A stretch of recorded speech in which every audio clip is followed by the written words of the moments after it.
Like and subscribe right now, or this spider will crawl on your face when you're sleeping. Biggest bank robberies ever. There's no crime quite more exciting than bank robbery. It has been rated the most committed crime in the US by the FBI. Most of the robberies are usually for small amounts of money, except for the robbers who choose to go big or go home. The potential financial rewards of robbing a bank are enough to entice hackers into attempting to rob a bank.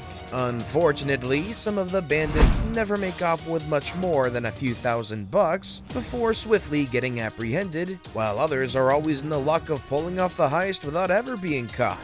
With us today, we've managed to get the lowdown on the biggest bank robbers ever. With a combination of luck, cunning, and sometimes brute force, these robbers have committed some truly astonishing heists. Were they caught? You have to watch the video to find out. Number 10. The DUNBAR Armored Robbery. The DUNBAR armored robbery that occurred in 1997 remains to be the biggest cash heist in the history of the United States. Alan Pace, who was the leader of the mastermind behind the heist, was a regional safety inspector at DUNBAR. I'm pretty sure DUNBAR regrets the day they hired him in their company, but oh well, it had already happened. Pace had ganged up 5 of his childhood friends to steal at the DUNBAR facility in Los Angeles. He entered the building using his keys while the gang waited for his signal. They ambushed the guards and proceeded with their rob. Working at DUNBAR had helped him time the security cameras and avoid them until they pulled off the heist. He also knew which bags contained the highest denominations, and they ended up stealing $18.9 million. They managed to get away with their newly acquired wealth and distributed it to many investments to not be traced back to him. Unfortunately, years later, one of the members, Eugene Hill, accidentally gave a real estate broker a stack of cash that had the original cash traps. Noticing this, the person reported it and the money was traced back to him. He was confined and he ratted out his friends. Though they were all caught, the money that was recovered was only $9 million. Pace got a 24 years sentence. Before we move on, I've got a little challenge for you that'll take 5 seconds to complete. So here's the deal. You just leave a like on this video, smash that subscribe button, and hit the notification bell, and you will get 25 years of amazing luck. Try it. It really works. Number 9. BRINKS Mad Warehouse Robbery of 1983.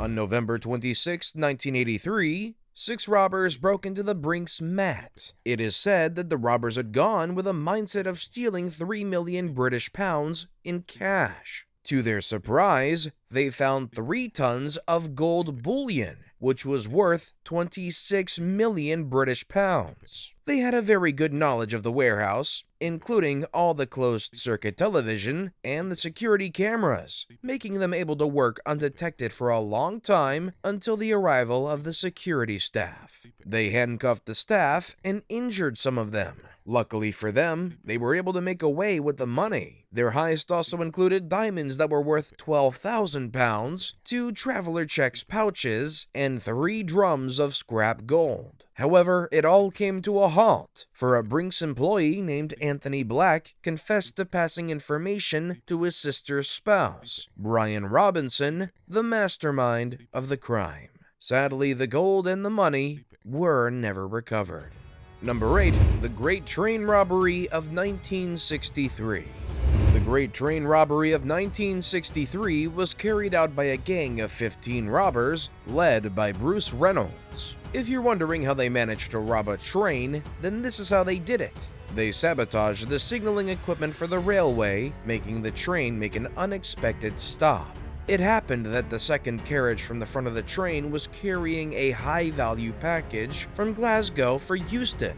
They boarded the train and removed 124 sacks of money and valuables. Normally, the money would have been worth 300,000 British pounds, but since there was a blank holiday in Scotland, the money was 2.3 million British pounds, about 30 million today. The money was not recovered and the robbers were not found. Everyone was so amazed at how they were able to pull through such a heist that it served as inspiration for the production of films and books. Number 7. Northern Bank Robbery of 2004.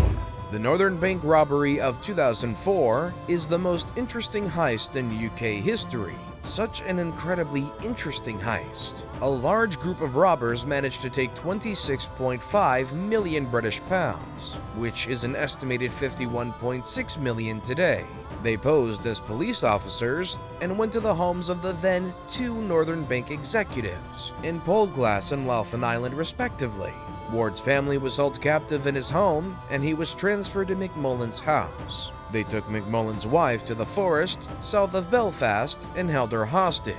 They then told the 2 executives to go to work the following Monday and behave normally, otherwise their families would be killed. That evening, the 2 executives led the gang members to the underground cellars, loaded the money, and left. The money was never recovered. Number 6. BANCO Central Burglary at FORTALEZA, 2005. The story of BANCO Central Burglary in FORTALEZA, Brazil seems like a robbery out of a Sherlock Holmes mystery. It was recognized by the Guinness Book of Records as the greatest heist to ever happen.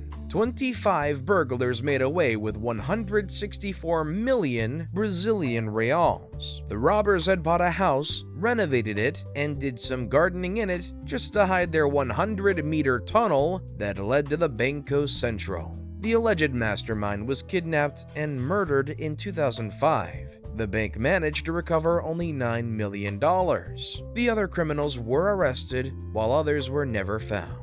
Number 5. The British Bank of the Middle East Robbery. This is one of the most audacious robberies of all time.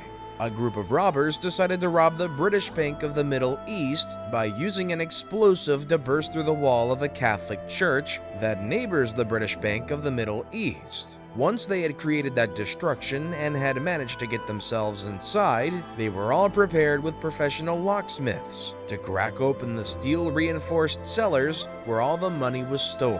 They loaded some jewels, 12.5 kilogram gold bars, hundreds of 99.99% pure 12.5 kilogram gold bars, stocks, and $44.5 million.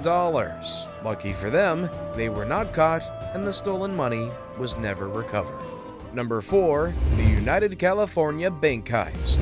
According to the FBI, Emil Dincio is the most successful bank thief they have ever come across. He was on the 10 most wanted list of the FBI. He is the robber behind the heist of United California Bank, Laguna Niguel branch. Before then, he and his team had previously robbed 30 banks before at the East, accumulating an estimate of $20 million.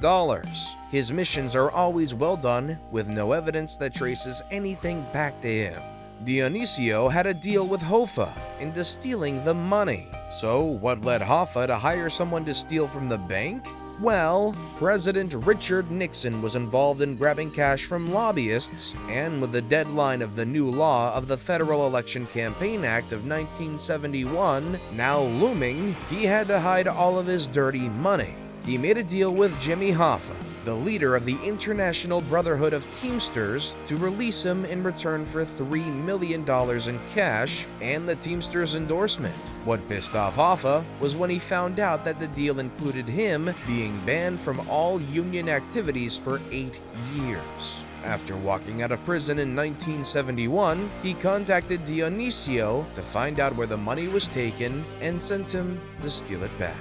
Number 3. The KNIGHTSBRIDGE Security Deposit Robbery.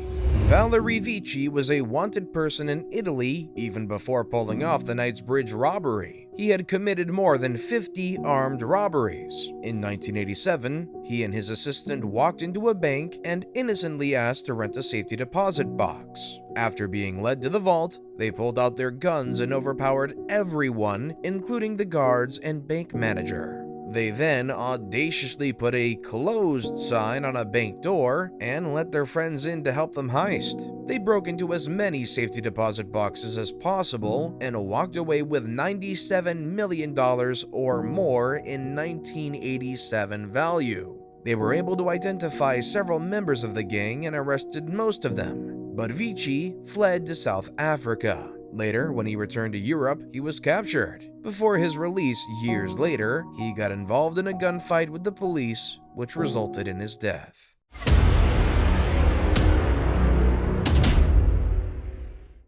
And with that, it's now time for today's best pick. Today's photo was sent to us by a subscriber, so if you come across a photo online and want to know more details about it, just send it over to us. We might even feature it in our future videos. Number 2. CAMORRA and drugs.